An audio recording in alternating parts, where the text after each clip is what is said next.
Okay, I would ask the Convention Rules Committee report to come forward, please. You can use that microphone right there. Turn to the membership. Okay, Convention Rules Committee.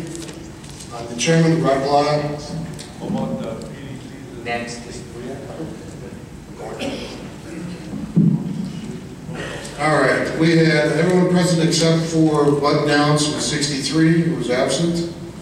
We had Terry Loper as an alternate for Kurt Gabon. Okay, we have no new rules or changes proposed for the convention rules at this time, and wish to accept the convention rules as currently published. And lastly, I want to appreciate the members of the committee for their participation in this process today. Thank you. PDC Firestone moves that we accept the convention rules.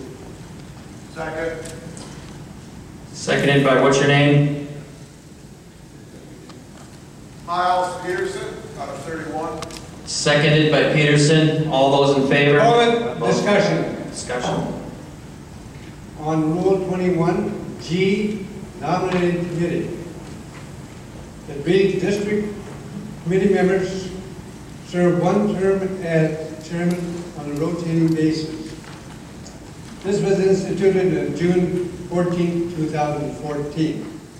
You have on there 2016. That means that has to be chairman this year. It should be changed to 2014, when it was first instituted, that we rotate from District 1 through 7, and then start again with District 1. Duly noted. Thank you. Okay, line item 3 is the roll call. I'll do the roll call of the state officers first. Commander Wolkowski.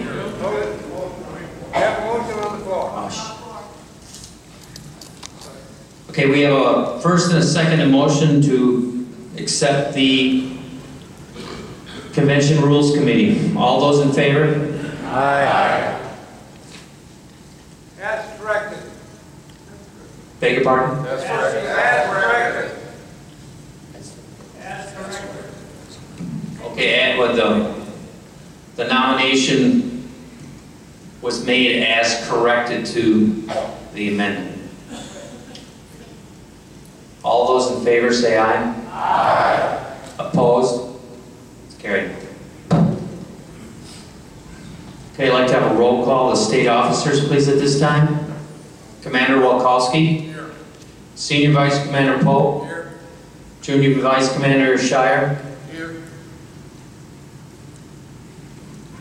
Legislative Director LaBelle. Here. Judge Advocate Bills. Here. And myself as adjutant here. PDCs. Paul Washington. Here. Clarence Stahl. Here. Myself, Casey Johnson. Tom Weber. Here. Rodney Helgeson. Here. Gary Meyer. Here. Richard Fear. Here. Joe Anderson. Here. Charles Van den Plas. Outside here. Roger Dorman. Roger Dorman's here. Holly Hobby. John Heft, I think it is. Heft. Okay. Here. Okay, now we'll do roll calls of the chapter. Milwaukee 1. Absent. Madison 2. Green Bay 3. Yeah. Superior 4. Superior 4. Okay, thank you. A little bit louder, please. Waukesha County 5. Just say here. Racine 9. Here. Fond du Lac 11. Here. La Crosse 12. Here. Rock County 14. Excuse me. Yeah, sorry. 17 Oshkosh. Here. 18 Appleton. Here. 19 West Allis. Here. 20 Kenosha. Here. 21 Chippewa Valley. Here. 22 Shawano. Here. 23, Antigo. Here. 24, Manitowoc, Two Rivers, Sheboygan. 27, Monroe County. Here. 28, Morrison Erickson, absent. 29, Merrill, absent. 30, Stevens Point. 31, Medford. Here. 32, Richland Center, absent. 33, Russ County. Here. 34, is that Juneau County? 34, Twin County. 34, Twin County. My bad. 38, Juneau. And they're not here. Absent. 39, Blackhawk. 40, Grant County. Absent. 42, Marinette. 43, Forest County. Absent. 44, Milwaukee. 45, Oconto County. Present. 51, Red Granite. Here. 52, Barron County. Here. 53, Manawa. Here. 55, Wisconsin Rapids. Here. 56, Eagle River. Absent. 57, Marshfield. Here. 58, Washington County. Here. 60, Portage. Here. 62, Rhinelander. Here. 63, Watertown. Absent. 64, Wausau. Here. 65, Calumet County. Here. 67, Mineral Point. And we have a full quorum. Okay, at this time I would ask the Publications Committee report to come forward. And that committee is so awesome, I don't think we have it anymore. Okay, so at this time I would ask Mr. Derek Williams, the National Service Officer Supervisor, to come forward with a report.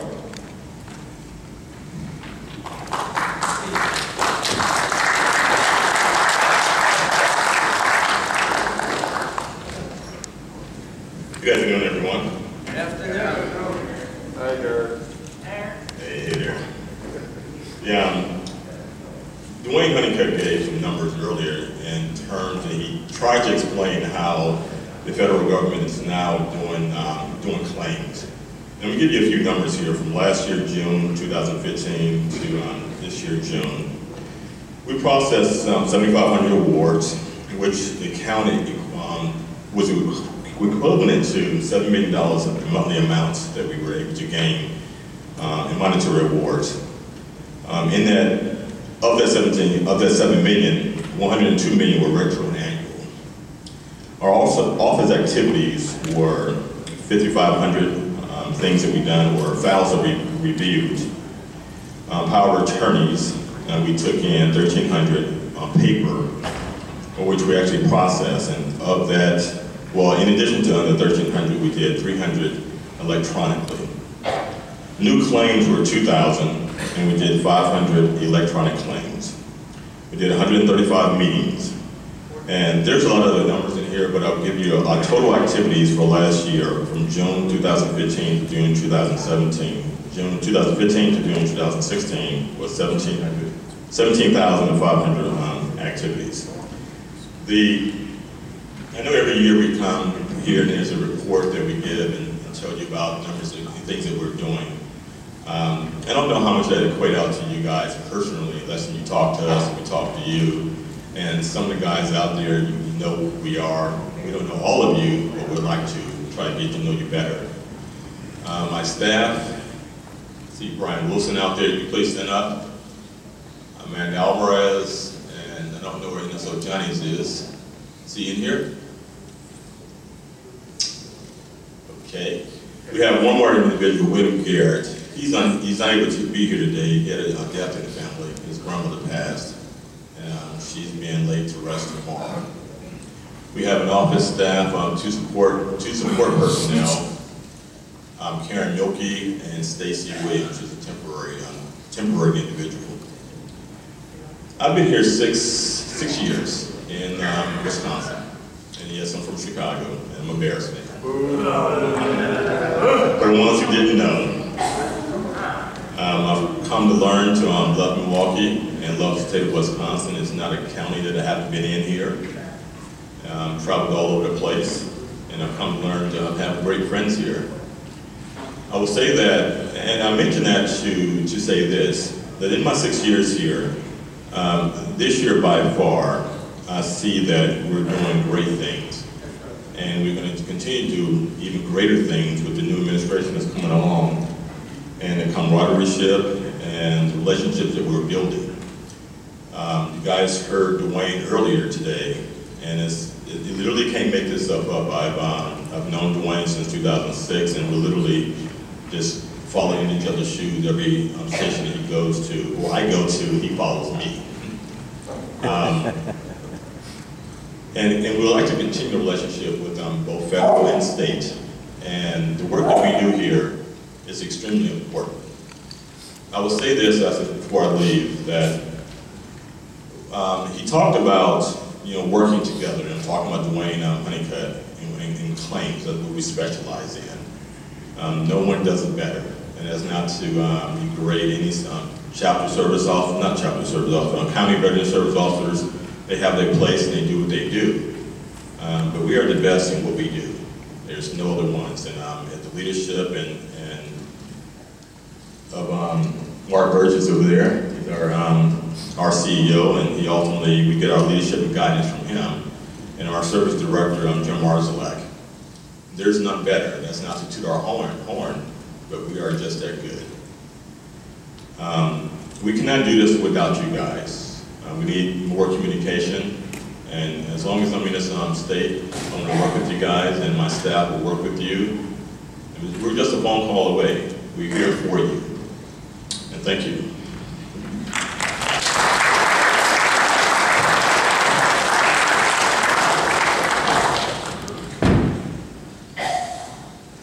Okay, at this time, I'd like to introduce our Transportation Program Director and HSC Transportation Coordinator, Mr. Dick Marks, to make his report.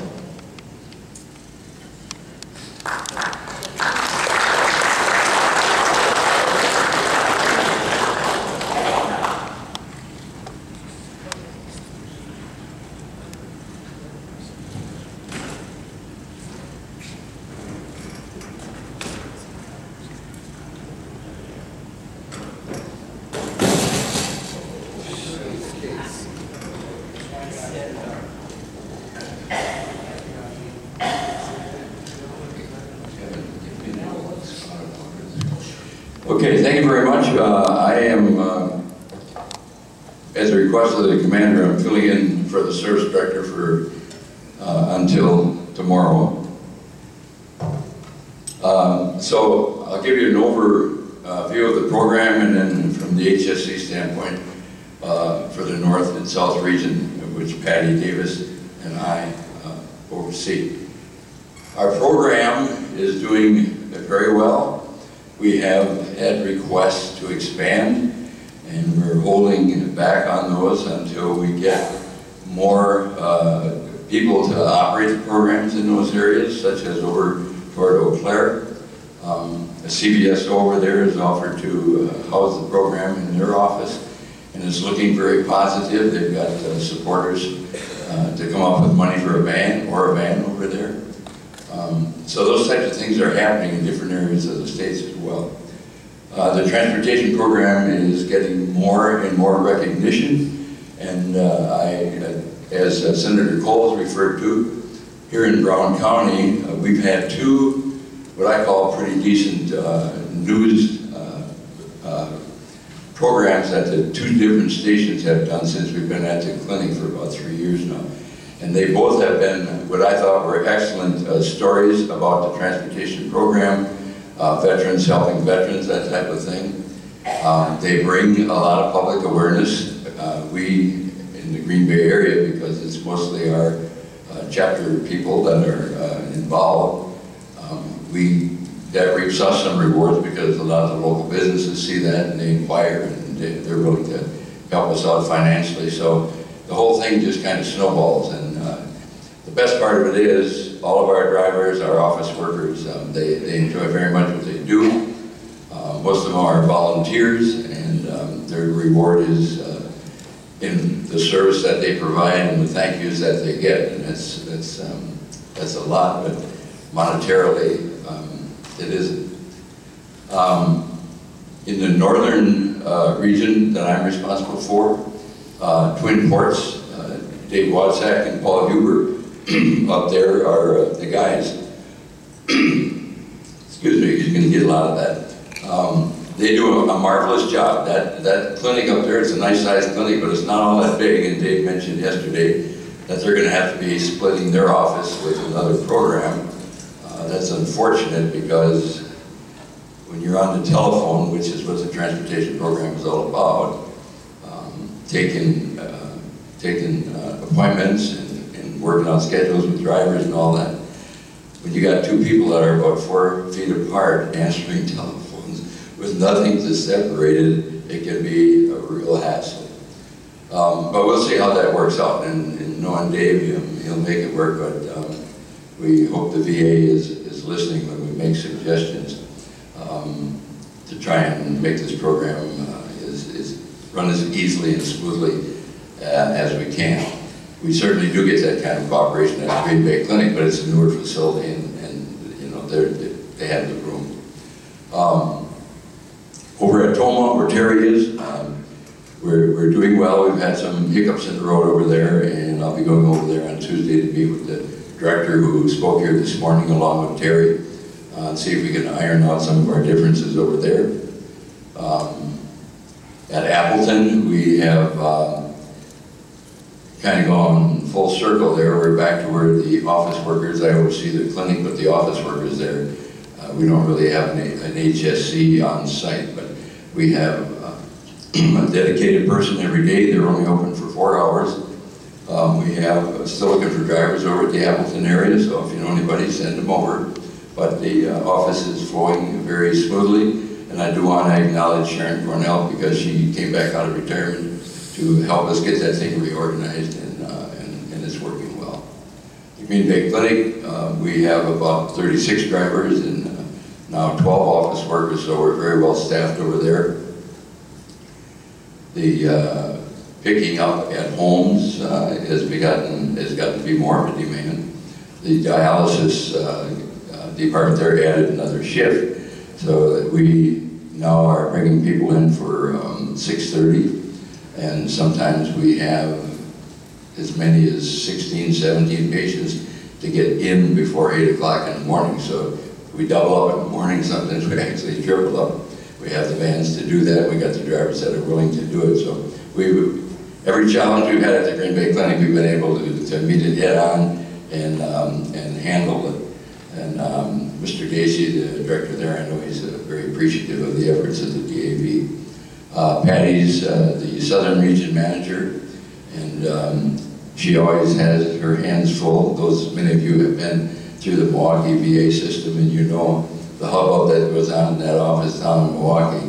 But Patty is kind of a sailor type of person, and she doesn't take anything from anybody, and she makes that office work, and it works very well. Over at Madison, we have Brian Schwartzlow, and he has a pretty busy office there as well, and they have a clinic at Madison now, so they service the clinic in town as well.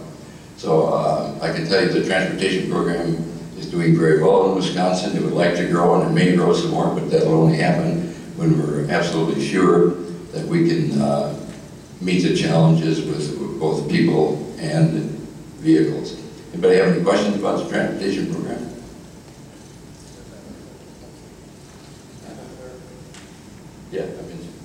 Yeah, and Eau Claire is getting pretty close, I think. But like I say, we need to have all our ducks in a row before we do it. But Minneapolis, well, Lenny's from the Minneapolis area. That's served by Twin Ports, and that's our longest trip from, I don't know, what is it, 160 miles or something, from up at Twin Ports down to Minneapolis. And there aren't many days, given the weather up in that neck of the woods, there aren't many days that they miss a trip. So a lot of credit goes to Dave and Paul and those people up at Twin Ports. you have no more questions? Kid, Yeah? how many volunteer driver hours do we have? How many volunteer driver hours for the whole program? I suppose I should know that, but I don't. It's a lot. A lot.